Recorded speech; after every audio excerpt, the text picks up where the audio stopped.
Want your Substack site to stand out? Today, I'm showing you how to customize it correctly using the actual theme settings, no guesswork, just what works right now.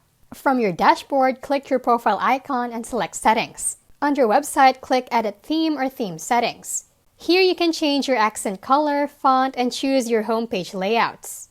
Within the theme editor, use advanced layouts or groups to add sections based on tags or categories.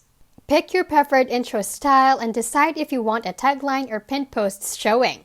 This lets you showcase the best content and organize your homepage visually. Go to Settings, Domain, and click Setup Custom Domain. Enter your chosen domain and update your DNS with a CNAME record as Substack guides show.